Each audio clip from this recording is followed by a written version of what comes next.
If you're not entertained by today's races, then you need to watch something else.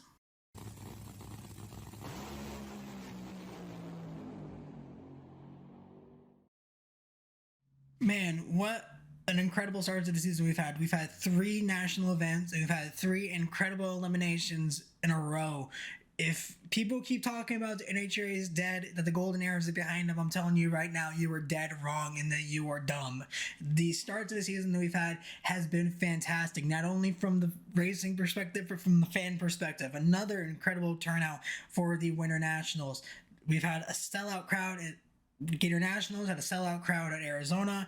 Didn't have it for Pomona, but regardless, they packed those grandstands and they showed up. On Sunday, when they were doing the track walk, there were some worries that the turnout for the track walk wasn't going to be that great, and that kind of sent concerns for the event.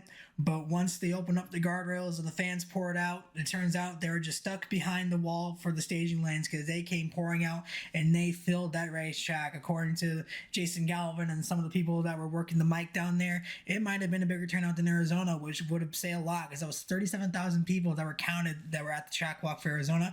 And if there's even more for Pomona, then that is fantastic. The health of the sport is just incredible right now. In Top Fuel, disappointing performance for Doug Coletta. A lot of people at the start of the season said this is going to be kind of a revitalization of the Coletta camp, that they were going to get a big turnaround after the disappointing run that they had in 2022, not to the standard that everybody expects of them. And sure, they showed a lot of promise at Gainesville. They showed a lot of promise at Arizona with the fact that Doug Coletta got the #1 qualifying spot, with the fact that he won the Too Fast, Too Tasty challenge. But if you looked a little bit deeper, you would see that there were cracks forming in that camp with how that car was performing. The way that he got the #1 qualifying spot was on Friday, and every other run past that, he had spun the tires. It wasn't a clean pass. Only one clean pass in qualifying, had clean passes in the race, but towards semifinals, he spun the tires and got sent home. So not the result that he wanted there, had the same exact result here in Pomona. Round number 1, loses it, spins the tires right off the starting line and gets sent to Vegas early with a round 1 exit. People, however, who are performing out of the Coletta camp that not a lot of people were thinking about, Sean Langdon, with a stellar performance. He's had strong runs. A final appearance at Arizona, had a second round run here at Pomona. He's keeping some bit of a streak alive, not to the tune that many people would expect, that people would like, but regardless, he is really doing a nice job in that DHL dragster to try and get some momentum building over there. Another person that deserves a lot of credit right now is Alexis DeJoria. Back-to-back #2 qualifiers. She won the Too Fast, Too Tasty challenge back at Arizona, had another strong performance here. Those two cars cars that people need to be paying attention to and give credit to because they have done some fantastic work so far this season. Justin Ashley, another strong performance back-to-back, wins at Arizona, sweeps Pomona, gets a #1 qualifying spot, wins Too Fast, Too Tasty challenge, which how we got the #1 qualifying spot, and then runs through the field en route to the finals, goes back-to-back with Arizona and Pomona, and goes back-to-back at the Winternationals. And there's something else I was pointed out. He's now, because of the fact of the win at Arizona, because of the Too Fast, Too Tasty challenge, and because of the win this weekend, he now is on a 10-round winning streak going into the Vegas 4Y National. So another strong performance from the Ashley camp. Antron Brown making his first semifinal appearance this weekend. He's had a not so well start to the season, turns it around, gets it to the semifinals, and ends up facing Justin Ashley. So not what he was wanting in terms of how to end the day, but another strong performance for them. And Brittany Force, another person that is starting to build momentum. Her first semifinal appearance of the weekend.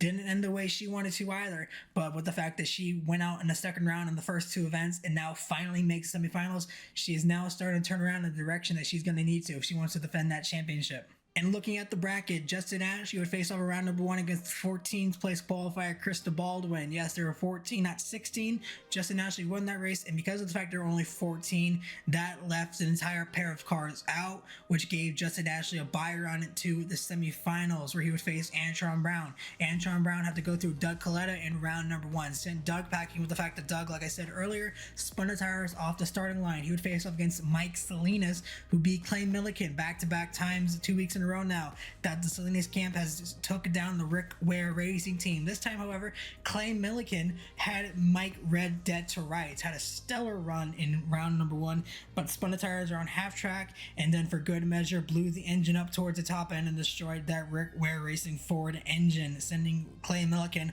with another first round loss. On the other side of the bracket, Brittany Force would face off against Ron August Jr. Ron August would not be able to start the car. He ended up getting started, but the team didn't want to risk the motor, shut him off, and pushed him back. Brittany Force would get a solo run to round number 2. Sean Langdon, the first pair out of the afternoon, would take down Tony Schumacher in a head-to-head race at 7:38 beat to 7:40, giving Sean Langdon another second round appearance. Leah Pruitt, however, would get her first ever round loss of the season in the first round, gets sent home by Austin Prock, the winner from the NHRA finals back last season. He would face off against Steve Torrance, who again took out Josh Hart. Josh Hart having a season to forget right now. He won the top field call out back in Gainesville, has not gotten a round win since. He is sent home around number 1. Proc would take down Torrance in the second round to meet up against her teammate Brittany Force, who takes down Sean Langdon, resulting in a semi-final matchup of Justin Ashley versus Antron Brown and Brittany Force versus Austin Proc, guaranteeing a Chevy versus Toyota final. Justin Ashley would take down his friend Antron Brown at 7:43 to a 7:49, and Brittany Force would spin the tires, giving Austin Proc his first final round appearance of the new year. Justin Ashley would end up beating Austin Proc at 7:13, takes down a 7:62, and the reigning Winternationals winner beats the reigning NHRA finals winner, allowing Justin Ashley to now get back-to-back final round wins this season. Watch what these two do to each other in the starting line. It is nearly criminal. They are trained professionals. Watch this. A 33 light for Ashley, and the stripe is Justin Ashley. 371.3, 330 miles an hour. Austin Proc was 54, and the tree goes 376.2 at 327. It is hateful, it is scary, it is everything your mom ever told you to be afraid of about Top Fuel drag racing.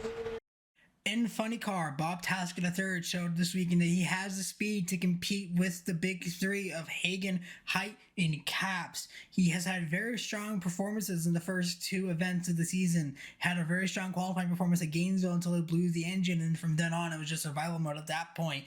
At Arizona, had another number 1 qualifying spot and a very strong run in the first few rounds, but ends up losing in the second round, which has been his weak point, getting past the second round. But however, it's not because of a lack of trying. He's been running 3.9s in both second round losses, which could have won any other pair that he ran against. But because of the fact that he's facing up against those big three, they're matching up with him because they know of the threat that he is. A lot of people pointed out at the beginning of the season that Cruz Pedregon was going to be the only person that had the opportunity to maybe break into the top 3, but Bob Taskett is sitting right there saying, hey, what about me? I'm here too. And he has been showing that, because while Cruz has been struggling to get out of the first round, Bob's out here getting top 5 qualifying runs, and then showed today that he does have the pace to make it to the final round. He ended up losing in the semifinals, we'll get to later. But again, strong performance out of the Ford Motorcraft car. If they can start connecting the dots here and start taking down those top 3, then he's going to be a very tough driver to beat, and he showed that in December last season with back-to-back national event wins in this around July, August. So again, that's another car that you're going to watch out for. Another person to watch out for, which is not somebody that I really had on my radar this season, that being Terry Haddock, brought Johnny West to help him with that team. They saw the Top Fuel dragster focusing all attention on the funny car, and it's been paying off. Start out the season with a terrible result, 4 spun tires in qualifying, and spins the tires in round number 1 and gets sent home early. But going into Arizona, had a top 10 qualifying effort, which ended up in a first round loss to Tim Wilkerson, which he would end up getting redemption for this week. However, and not in the first round. Why do I say that? Because in the first round, he took down the points leader from John Force Racing, that being the multi-time champion Robert Height, the reigning winner from Arizona a week ago.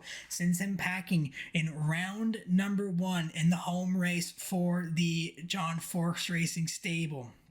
In round number 2, he'd keep the momentum rolling, beating the Skag Mowers team and getting that redemption from the first round loss in Arizona, making it to his first ever semifinals. We'll talk about that and how that went later on in the event.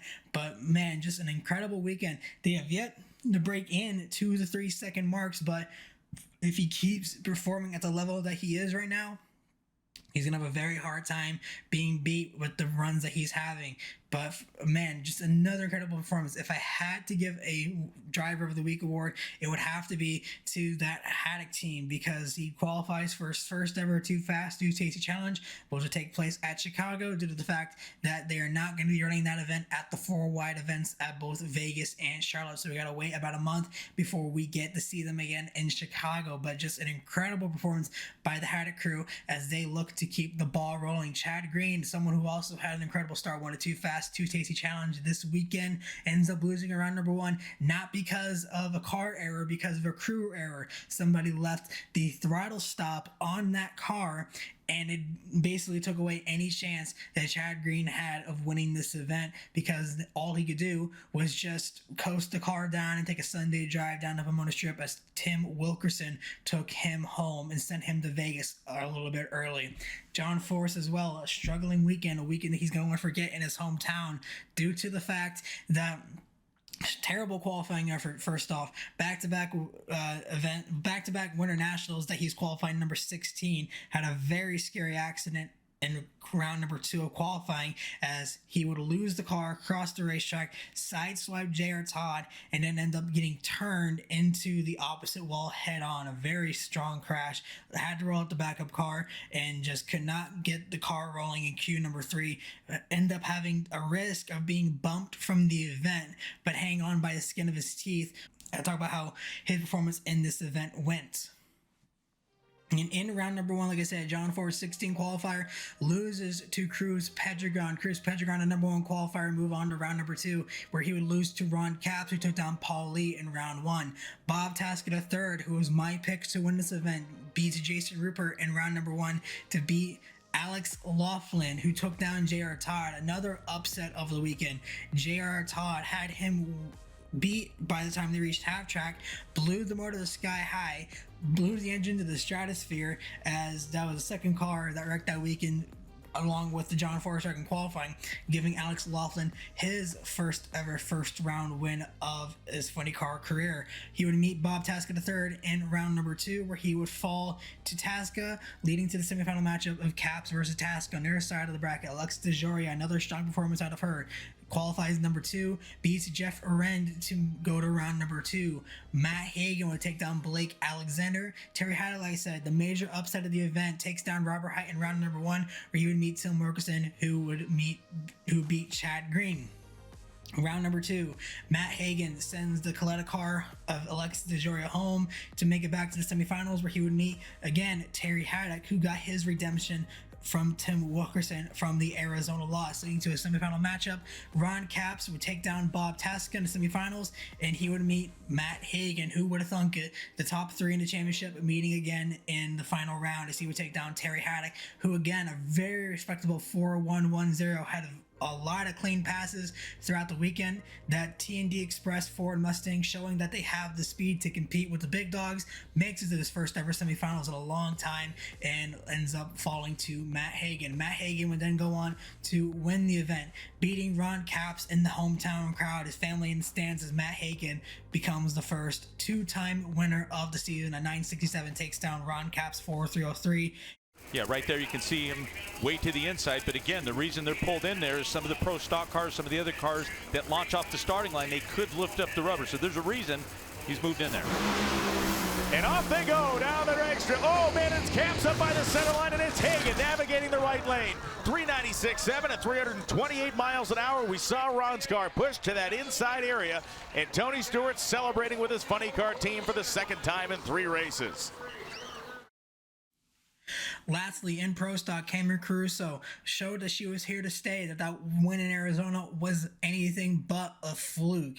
A lot of people pointed out that she was going to be the next first-time winner in Pro Stock. She got that done early with the win at Arizona, and then she backed it up with a number 1 qualifier here this weekend as well, and another strong performance showing that she could be a real championship contender in her sophomore season. Eric Enders, however, not the start of the season that she would want, had 2 first-round losses at the start of the season, moves into Pomona, and she said that Pomona used to be the start of the season, and they were going to act like that and just forget the first 2 races. Well, if that's the case, not what she wanted. A 10th place qualifying effort is where she would line up for Sunday, and she would not have the performance that we expected out of her. An improvement from what we've seen in the last 2 races, but not what we expect of the 5-time champion from the Elite Motorsports camp. Matt Harford, with an incredible performance this weekend, had a devastating loss in the hometown crowd in the final Arizona Nationals, losing it on a hole shot. Goes number 2 qualifier, became my pick to win the race, just how consistent he was on the tree, with how consistent he was with the elapsed times during qualifying, and he showed that with the run to the final round. And I thought he was going to win the race, and we'll talk about how that went. But again, incredible run, back-to-back finals in the NHRA season with Arizona and now Pomona. And during and I believe it was during the semifinals, said that this is probably the best car he's ever had. I'll put the clip in right here, and then we'll move on to the bracket. And looking towards the bracket, Cameron Caruso would face off against Steve Graham in round number 1. Cameron Caruso would take him down a 546 to a 626, moving around to round number 2. Troy Coughlin would take down Kyle Koretsky in round number 1, a 550, matches a 550, wins it with the better reaction time. Dallas Glenn had the round 1 loss to Christian Quadra on a hole shot back at Arizona. Does not make the same mistake twice, takes down Chris McGahey, a 535 to a 588, moving him on to the second round to meet Bo Butner, who took down Mason McGahey. So the McGahey family dual round 1 losses, sending them home early. Cameron Caruso would take down Troy Coughlin Jr. in round number 2, a 576 to a 566, moves Camry to back-to-back semifinal appearances. Dallas Glenn would take down Bo Butner to make his way back to the semifinals again, as he would move on to meet Camry. On the other side of the bracket, Matt Harford, my pick to win the race, had a lot of staging duels, was not too eager to get the race started, was taking his time with it. Takes down Derek Kramer in round number 1, a 532 to a 563. Christian Quadra, after an incredible performance back at Arizona, does not repeat it here. Loses in round number 1 to Erica Enders, the number 10 qualifier. Erica moves on to her first second round appearance of the season. Aaron Stainfield, the number 3 qualifier, will take down Jerry Tucker to move on to the second round to meet Fernando Quadra Jr. Fernando Jr. had a very poor start to the season, turns it around here in Pomona as he takes down Greg Anderson, who red lights in round number 1, a rare red light from the multi-time champion, the 100-time winner in pro stock. In round number 2, Matt Harford would take down the 5-time champion, another not a great performance from the elite camp of Erica Enders that we expected, the 5-time champion, the one that everybody's been looking forward to, saying that she could easily go 6 in a row, become a 6-time champion. Doesn't happen. Loses round number 2 to Matt Harford to get Matt back to semifinals. Aaron Stanfield beats Fernando Quadra Jr. to lead up to was probably, in my opinion, the marquee matchup of the event in the semifinal round. Camry Caruso's run, her streak would end at Pomona, a 574, barely loses to a 573 from Dallas Glenn, getting Dallas back to the finals where he would meet Matt Harford, who had an incredible staging duel with Aaron Stanfield. A 558 loses to a 587. Stanfield's run ends in the semis, leading to a KB Titan finals. They won it back at Arizona. They won it again here this weekend with a confirmed final round. Both of them KB Titan cars, KB engines supplied to Dallas Glenn, now leading to a final round, guaranteeing them a victory. Dallas Glenn, however, takes the win, a 546 to a 558, gives Dallas his first win of the new season. The Pro Stock Final here at these 2023 Lucas Oil Winternationals.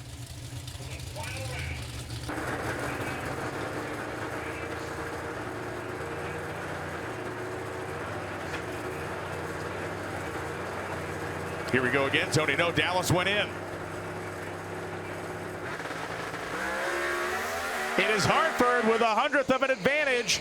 At the 8th mile, it is Hartford with half a car length at the stripe. It is going to be Dallas Glenn, 654.6, 209.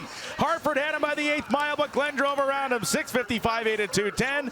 Dallas Glenn collects the victory here. It is Glenn picking up his second final round actually at this place in 2010. He went the final round in stock here, and he picks up another victory. Glenn adds to the column. So again, like I said, just an incredible weekend, top to bottom, from qualifying to Too Fast, Too Tasty Challenge, and then with eliminations on Sunday.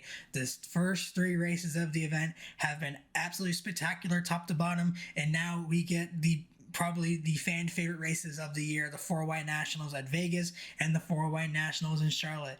Check out the NHRA website to make sure that you guys can follow along, see where the events are in your area, and maybe perhaps watch them on TV or watch them live. Because like I said, if the first three races are anything to kind of speculate with what we're going to see this season, this is not a season that you're going to afford to miss. I believe this is probably going to be some of the best racing in the country by far, with what these drivers have been putting on the track, and with everything NHRA is trying to do, it surely is working. So again, thank you guys so much for watching. I will not have videos like this for Vegas, as I'm going to be moving, so I will not be able to cover the event like I would, but I'll be back for Charlotte, and then hopefully I'll be in Chicago for the race in person. So again, thank you guys so much for watching. All social media links are going to be down a little below. I believe I'm going to have them in the ticker down here on the bottom. So again, follow me on Twitter, follow me on Facebook, Instagram, and now TikTok to follow along with what I'm doing. Subscribe to the channel, like, comment, subscribe, share it so more people can be exposed to drag racing. And again, like I said, you cannot afford to miss what we're doing this season. NHRA is back and better than ever. The golden eras are not behind us. They're happening right now. I keep saying it. By all means, drag your friends to the racetrack and they will thank you for it later. Thank you guys so much for watching. And until then, this has been Mighty Mac, and I will see you next time.